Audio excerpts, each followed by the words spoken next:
Hello, everybody. Welcome back to the HerStoryTV and the HerStory podcast. This is Gertrude Matcha here in beautiful Melbourne, Australia. And today I am graced with the presence of yet another fascinating woman. Welcome to our tribe. Before I get started, I would like to acknowledge the traditional custodians of country throughout Australia and their connections to land, sea, and community. We pay our respect to their elders, past, present, and emerging, and extend that respect to all Aboriginal and Torres Strait Islander people today. So welcome to our tribe. Please tell everybody your full name, where you're based, how old you are, and share your story with us today.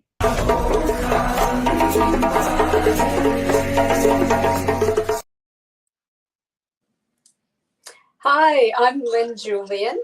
I am out of Boston, Mass, United States, quite a ways away on the other side of the world from you, 45, and I am a speaker, author, and survivor. I speak about resilience. And why am I qualified to speak about that? Well, that's what we're here to talk about. I was a professional musician. I was on 30 plus CDs in Rolling Stone, and I was a pop musician. I had created a character called Pop Superhero. And before all the Marvel movies came out, I was a little ahead of my time, and often audiences would raise an eyebrow and say, "Why are you dressed like that?" It feels that long ago. It's very hard to be first. And I feel like we were the first band coming out as a superhero band. This was back in 2005. And we went to the first New York Comic-Con and won an award there. I had a career ahead of me. And then I had, as I like to say, life happened. I had a stage accident, slipped on a simple 1/4-inch cable like you would use for a vacuum. It wasn't taped down properly. The stage wasn't set up properly, and life happened, and I was unconscious. I did not get diagnosed with a brain injury. Unfortunately, the first 2 months are critical when you have a brain injury for your recovery.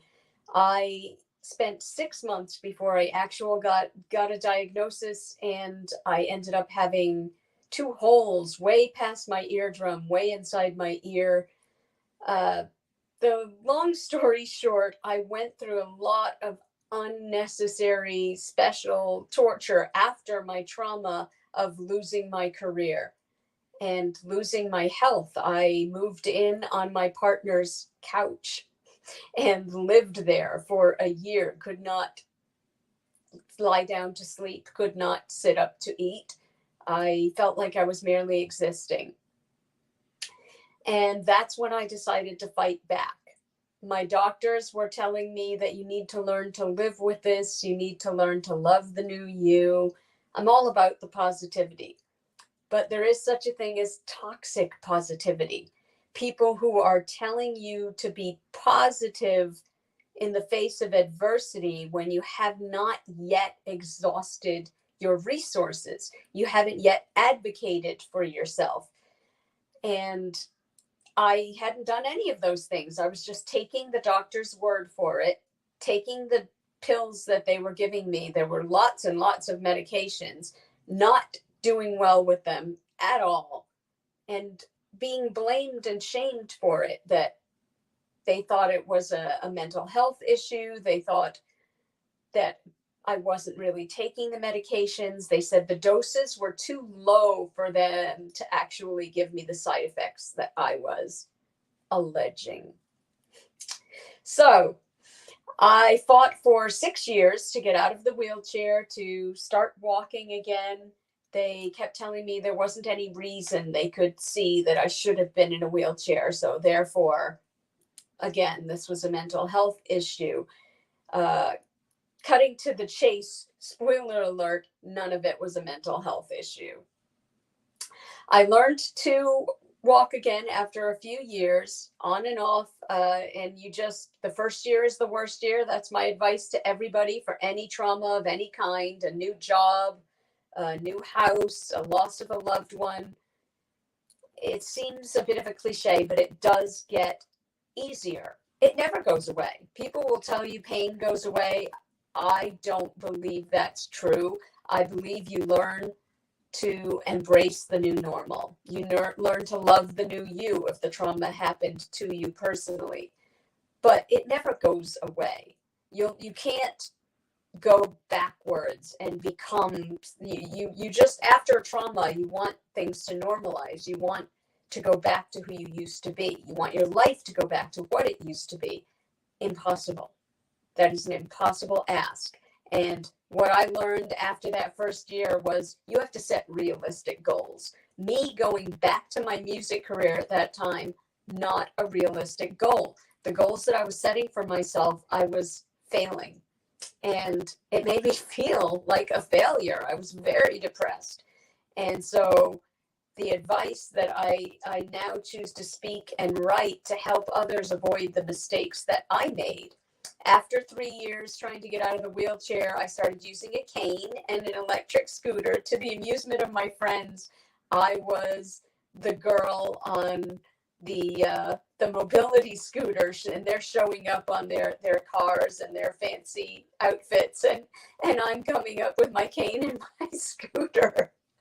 And that's where my life was. And I was happy to have it. That's another key that I talk about. The key to happiness, in my opinion, the path, the way, is gratefulness. You cannot compare yourself to others and be happy. You have to compare yourself to yourself and be grateful for what you can do and not stay so hyper focused on what you don't have, what you see on social media, or what you can't do anymore because of an accident or trauma of some kind. I walked with the cane for 3 years and got rid of it in the summer of 2012. So proud of myself. Back in school, back in classes, retraining as an actress. I had done a dozen short films over the past year and was enrolled in UMass Boston Liberal Arts to finish my degree to get my bachelor's in liberal arts. Mere months after I dropped the cane and was so proud of myself, months later, just around the corner from where I live was the Boston Marathon bombing, and I became relabeled as a survivor of the Boston Marathon bombing with a brain injury, permanent hearing loss, painful hyperacusis, which just means that everyday normal sounds hurt me. Back injuries, shoulder injuries, neck injuries. I just had a new diagnosis and need a new surgery last year, and that would be, help me with the math, I think 6 years after, 8 years, whatever it is, it's many years after the attack, and I am still being diagnosed with I was tethered spinal cord, and they think it happened from my spine bouncing and on the hard surface and the ground shook.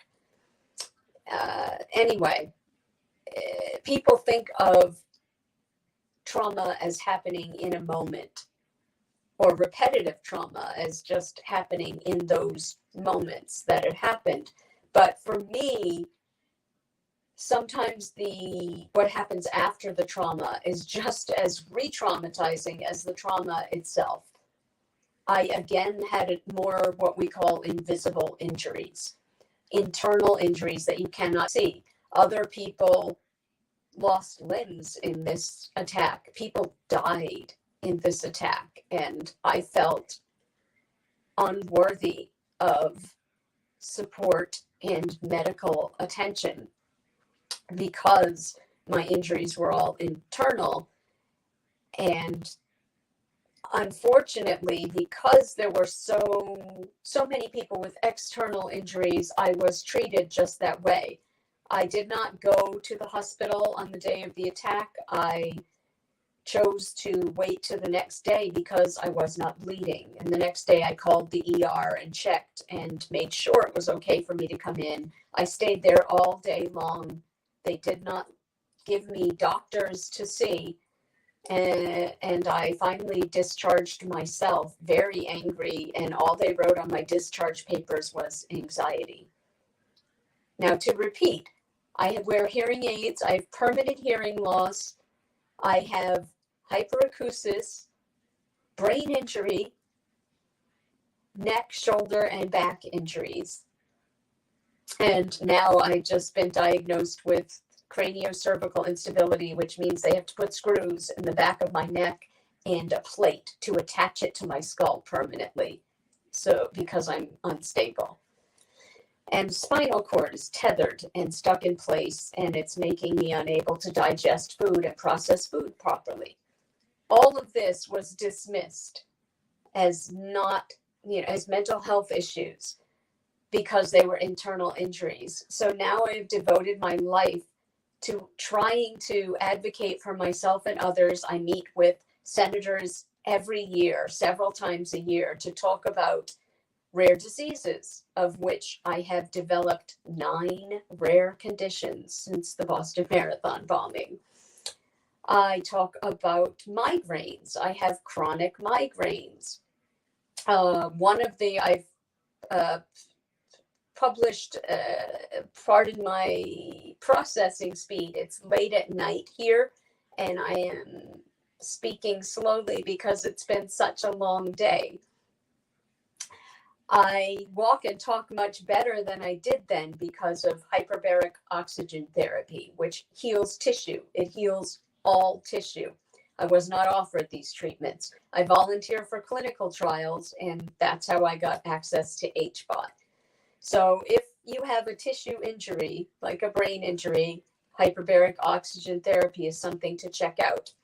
I contributed my story to I think 8 or 9 different books. And the latest one is called Chronically Empowered. And there's 50 or 60 different people's stories. There's one chapter's on resilience and one chapter's on shining light. There are all different chapters on what you might be going through. And they are literally just a few pages. So you can read them on a commute on the bus. I went on after the marathon. It took me a year to be diagnosed with a brain injury. I had to go to several doctors because it didn't show up on a CAT scan. And I find out now that unless you get a CAT scan right after the injury, there's very little chance that it will show up. And again, I was sent home and just put anxiety on my discharge papers. So it's very difficult for me to watch other people struggle with what I've struggled with. I want to speak and write and help create awareness about invisible injuries. I found a lovely organization. If anybody else is recovering from terrorism, like me, it really affected the whole neighborhood I live in. It certainly wasn't just the survivors that were affected. Strength to Strength is an amazing organization that I've found, and I volunteer on one of their boards. And Strength to Strength, it's stosglobal.org, is a fabulous organization to connect any survivors of terrorism to. Lynn, you have been to hell and back. I have no idea how you are here speaking to us so positively, and just how you've managed to take your life back, really. Well, I confess I'm certainly not always positive. I can be very angry. I can be very depressed. These are things that you struggle with brain injury. You struggle with being tearful. You struggle with emotions and anger. And I've learned a lot of coping skills that I try to share in my speeches. I call them the secrets to resilience. But they're everyday things that anyone can do, and they're free. And I don't want them to be secrets. So my first question for you is this. If you could go back to that younger you, the very first trauma, based on everything you experienced, the misdiagnosis, the health system not catching things in time, if you could give advice to somebody who's gone through a traumatic experience, what 3 nuggets of wisdom would you give them on how to deal with it right now? I'd say that resilience is the most important quality you could possess next to gratefulness. Gratefulness is the way to happiness. When I get upset, I stop in that moment, and I had to do it today. I have brain injury and I get confused and turned around.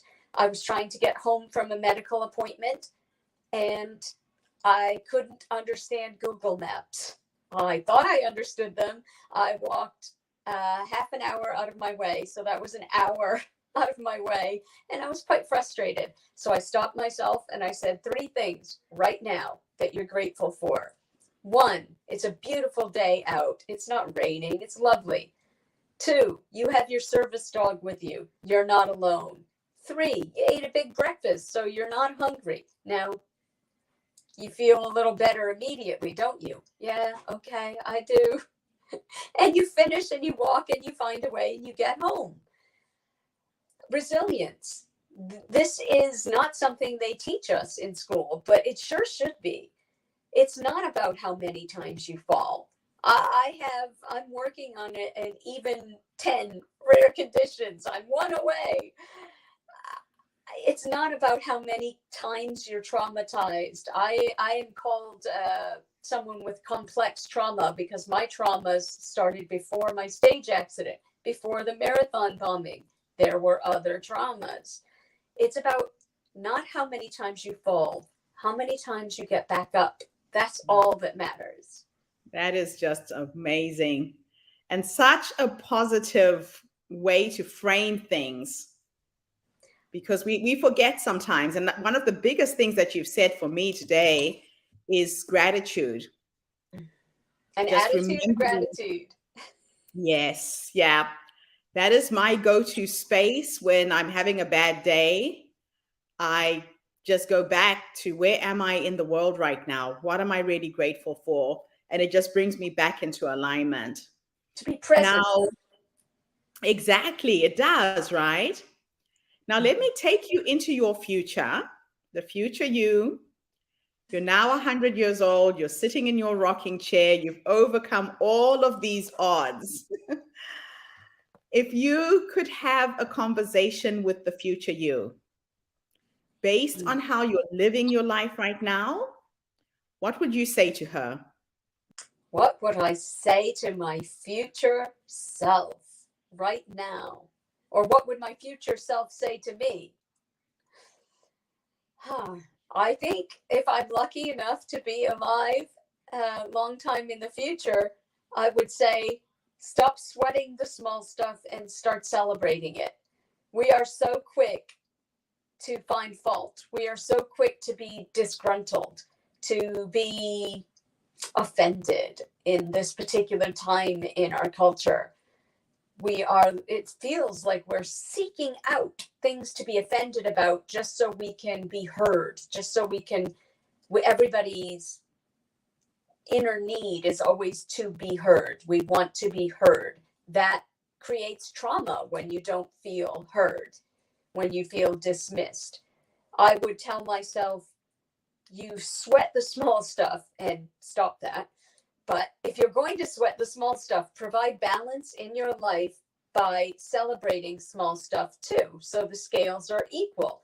Oh, that appointment went well today. Let's have a moment where we acknowledge that and be grateful. Oh, I had a wonderful phone call with my fill in the blank who's difficult in your life today. Oh, let's take a minute and stop and be grateful and acknowledge that went well. Oh, that lunch was just extra today. That was the best lunch I've had this week. Take a moment to enjoy and acknowledge. Your brain is pliable. We call it this neuroplasticity. And that means simply that you can rewrite the way you think, and garbage in, garbage out. If you surround yourself by people who complain all the time, and if you don't, you might be that person. So if you complain all the time about everything, that's all your brain hears. And that's the train track. Oh, there's a politician speaking, train track of complaining, you know? Yeah. And I fall into it just as much, if not more, because of the brain injury as everybody else. But now I've learned to celebrate small stuff too, and it really helps provide the balance back in your brain. My last question for you is this. Is there anything I should have asked you and I missed out? Wow, that's a loaded question.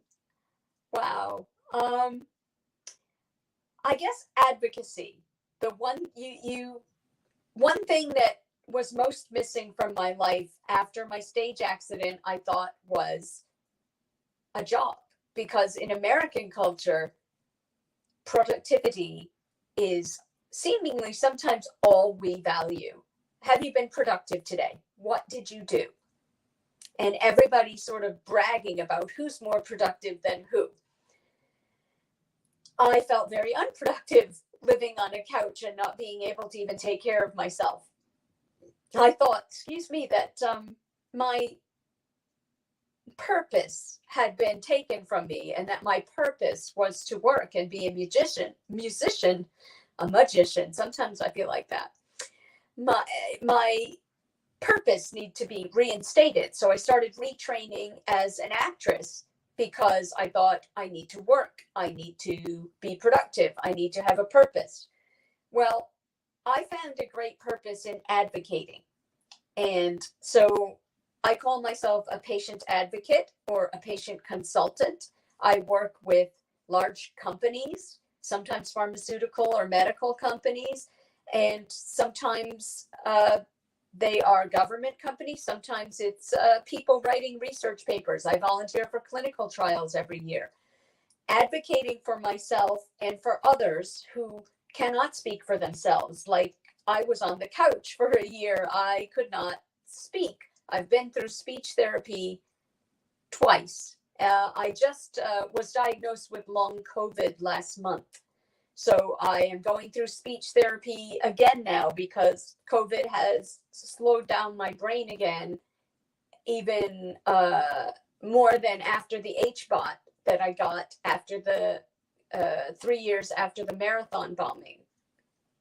So COVID is a re-traumatization, or becoming long COVID, I guess, is a re-traumatization.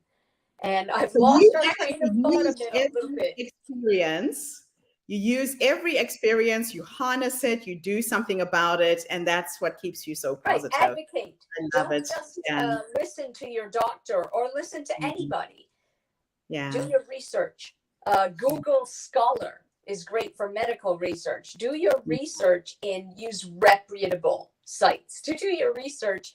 Yes. And advocate for yourself. I am because I have 9 rare conditions, I am continuously going to my specialists. And you find the right person, somebody who makes you feel heard, somebody who listens.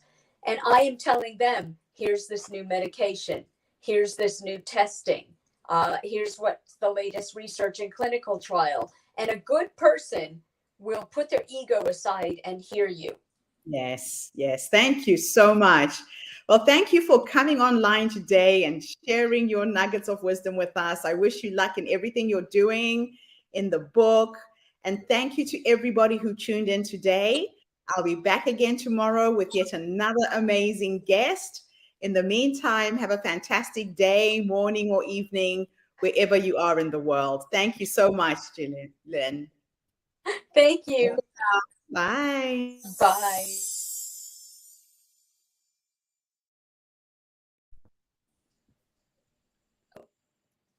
Yep, she's good. All right. Jeez.